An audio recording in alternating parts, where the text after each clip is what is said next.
What is up, everybody? Welcome back to RacingDudes.com and welcome back to Rockets, Hits, and Heartbreaks. We're back for another week, and boy, we've got a good one to talk about that happened Sunday at Fairgrounds. We'll also talk about a smaller one that happened Sunday at Gulfstream Park. A Sunday for the Rockets was a very, very good day. But without further ado, let's get to this Gulfstream one. I've been excited to talk about it.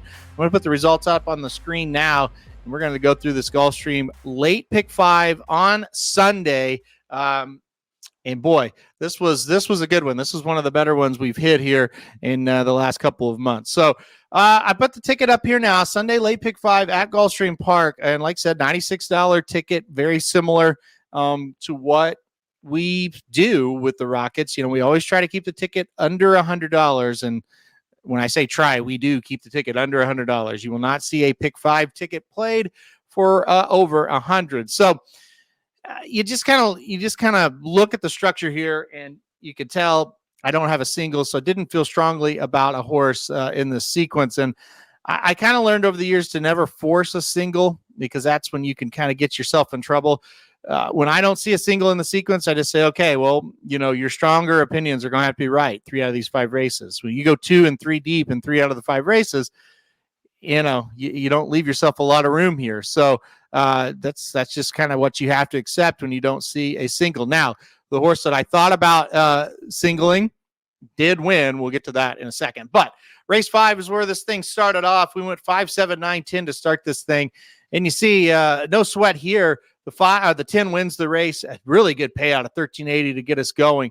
The 5 gets second. The 5 was the last horse on the ticket, man. And $880 to place for this horse, $560 to show. So that horse was right up there looking like that was going to be really good for us as well. But the 10 gets it done. And so, again, you know, the 10 was the third horse on the ticket, or the third horse out of this race, out of these 4 horses we used. So you're feeling good. You went 4 deep. You got your third one in. And so that's a good way to get it started. So you're feeling good. This is the one, or not this one, the next one, I'm sorry, would be the one we'll talk about in depth. But this one went 5, 6, 9, 12, and you kind of see it. 5, 6, and 12 come in there. The 9 did finish last, but 3 out of the 4 get there. Nothing overly special here. You know, just you kind of wish you would have had a little bit better price, but this was a situation. It was off the turf. We had a lot of scratches, and I just thought, you know what, I just want to use the 4 logical horses that can get us through. Anytime you get off the turf, you just kind of never know how this is going to go. So updated this one about a couple hours before post once the scratches came out, and like I said, was trying to reconfigure, okay, what are we going to do here? And I said, let's just, well, now that they're off the turf, it's kind of going to get weird. Let's use as many as we could. Like I said, I didn't get a huge price, but got that $940 winner. So we're on to the next. Now, this is where things got a little bit interesting. The next leg here, the third race, went 1-6, so only used 2 horses here. The 6 was a horse I thought about singling and didn't get the job done. I was never real serious about that, though. I just kind of thought, hell, I'm just not in love with this horse. I wanted to get the 1 involved, and I thought this was a big win for the sequence and making this thing pay, this one in the next leg. So the 1 wins. It's a $12.60 winner.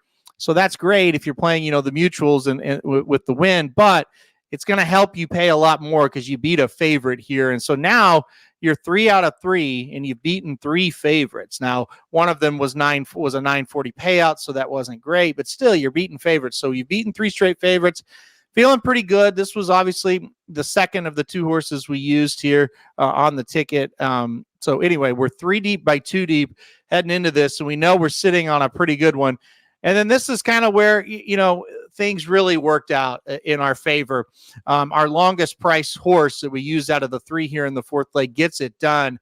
Lure 'em in. It was actually my second choice in the race, and a horse I really liked in this one. I thought would run a big-time race once this race got off the turf. So was happy that the race was off the turf, liked the 2 a little bit, liked the 8 more, but the 8 gets third here, and then we also use the 10, who's not even close. But this was the big one. So now you're super nervous because you're 4 for 4. You've beaten 4 favorites. You don't have to get a price in this one. And so now you've kind of been rooting for those prices to come home. You're super short. You're 412 here. And you're coming into this race going, oh my gosh, it's a 2-year-old maiden special weight, and I'm 2 deep. but I was too deep because I really liked Freeburn, the 4-horse in the spot. So if you're handicapping along with this one, he just made so much sense in this race. Where am I? There I am. There's Freeburn. So he made so much sense in this race. She made so much sense in the race. Faced open company at Churchill and ran pretty well, and then came down here to face Saybred Company. You just had the feeling that this horse was going to run really well in this race. It was a perfect spot for the horse to run. And look, it's easy to say it after the race. I always say that. I've never come on here and like, oh, look what I did. No, I mean, you handicap the best you can, and then they fall how they fall. I've always told people that no matter what track, no matter what, they fall how they fall. But if I'm sitting here and I'm going, okay, I've got a Louisiana bred and I just ran him at Churchill and she got third, only beaten 4. I'm going to take her to a Louisiana bred maiden special weight at Fairgrounds, and we're going to win that race. And so she did. She showed up and ran well. The reason I did not single the 12 was another horse that hadn't been outside of Louisiana bred company, but had a race over this track. And I just was a little scared. You know what? That 12 has a race over the track, kind of showed improvement race 1 to race 2. Wilson's the trainer. That's a guy that can get horses in really good spots down here in Louisiana and win a lot of races. What if that horse is just a little bit better prepared for this spot as far as, just being prepared, just more experience under her belt. She ran an okay third, but really Freeburn was an easy winner here. So 2 to 5 winners. So 4 kind of middling priced horses and a 2 to 5 shot. I was shocked it paid this. For a $96 ticket, we returned $2,316.75. Fantastic. We loved that one. I was watching this one on Sunday at Fairgrounds, just praying that the 4 was the real deal because, of course, you knew the payouts on the will pay. So, yeah, $2,316.75. Just to review it one more time to just kind of show people you can get these payouts without getting a 50 to 1 shot in, right? So, $13.80 on that first one, which is like 6 to 1. $9.40 here, which is 7 to 2. You got a $12.61 here, which is basically 5 to 1. This $19.80 is 9 to 1, 9 to 1, and then that 2 to 5 shot. So again, you don't have any double-digit odds as far as the prices come in. You just had to be right on your handicapping here. You didn't have to use the all button. You didn't have to, well, like this race, I'm going to use a bunch of 20 to 1s to jack up the price. No. And really, I could have bought more coverage if I would have said, hey, this is a strong opinion. This 4 is not losing this race.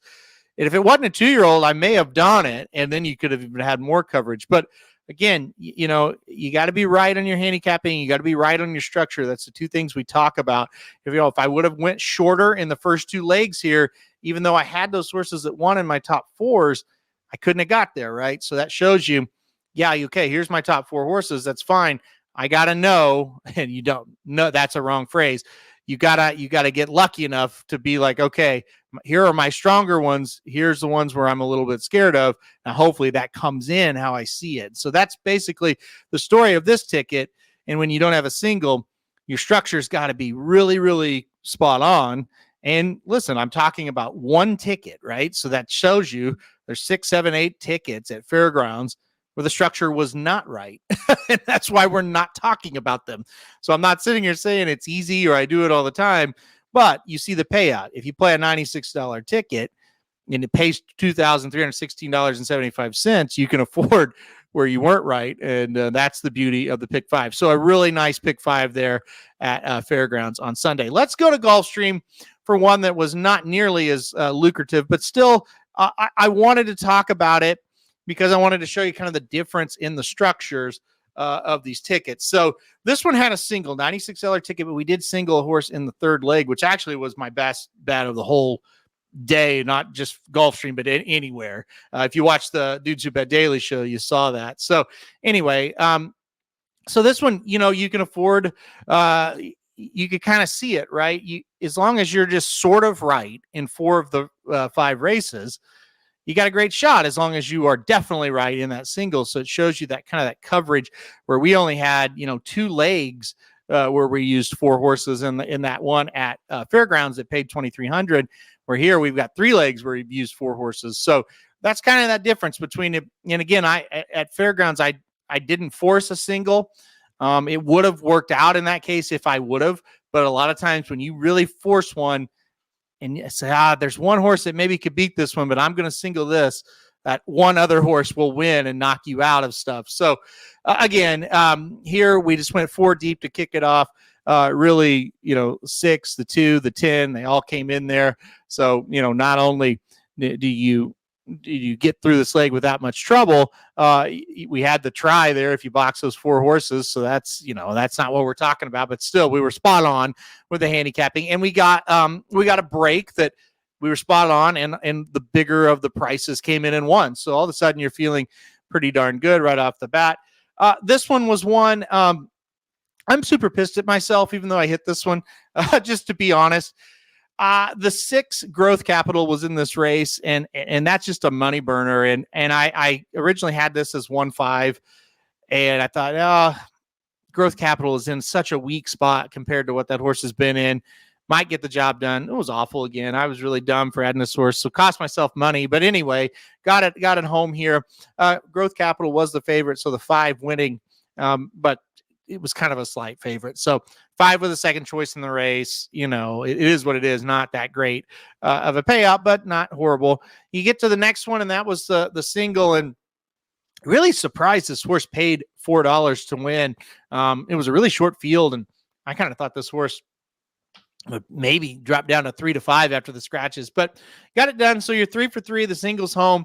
That's a good feeling. And you're 4x4 to finish it. So look, I mean, when you get to this point of the pick 4 or pick 5, I should say, it's on you. You're 4x4. You just handicap shitty if you didn't get it from here. Right. And so, which happens to me all the time. So another thing that happens to me a lot that is infuriating is going 4 deep and getting the 4 to 5 shot. So I went 4, 9, 10, 11 here. And you see this sequence, the handicapping was really, really consistently good. 4, 9, 10, 11. It came in 9, 4, 11. Again, no stress on this one at all. And then the last race here, we went 4 deep, 3, 4, 5, and 7. 4 wins. The 7 is in second there. So again, this was an absolute no stress, hit the pick 5. Never really had to sweat anything out. I was happy the 4 got in there a little bit better price than the 7 still. And again, look, like I said, it's not great. It's a $96 ticket that pays $357.25. That's really not how you want to draw it up. That's not fantastic. You do get some of these 4 out of 5s as well when you hit it. So, but look, I mean, it wasn't great, but it just kind of to show you kind of different structures. Honestly, some of those races where you go 4 deep, if a little bit longer price gets home, all of a sudden this thing could balloon up to $800-900. We saw that at Oaklawn on opening day Friday at Oaklawn. I went 4 out of 5 to kick off the meet on the early pick 5 and lost the last leg because the Brad Cox horse couldn't run straight. Cost me $900. But anyway, into the day, we got our single home, and we kind of got some middle prices that made that thing balloon up a little bit. And so once again here, we didn't really get that big price after the first race, but still $357.25, $96 ticket. I mean, it's not awful. So we'll take it and move on. All right. Well, that'll do it for another week of Rockets, Hits, and Heartbreaks. I just kind of want to take some time there to show you the different structures and how we kind of do things with the product. I'm thinking Fairgrounds. We're going to have to stick there for a while after that hit on Sunday. And we also had a nice hit. I think it was that last week or 2 weeks ago. I can't remember, on Thursday at Fairgrounds. So we'll stick with Fairgrounds. We may do it every day this week, seeing it pretty well there. So, all right, guys, thanks everybody for watching, and we'll see you next week for more Rockets, Hits, and Heartbreaks.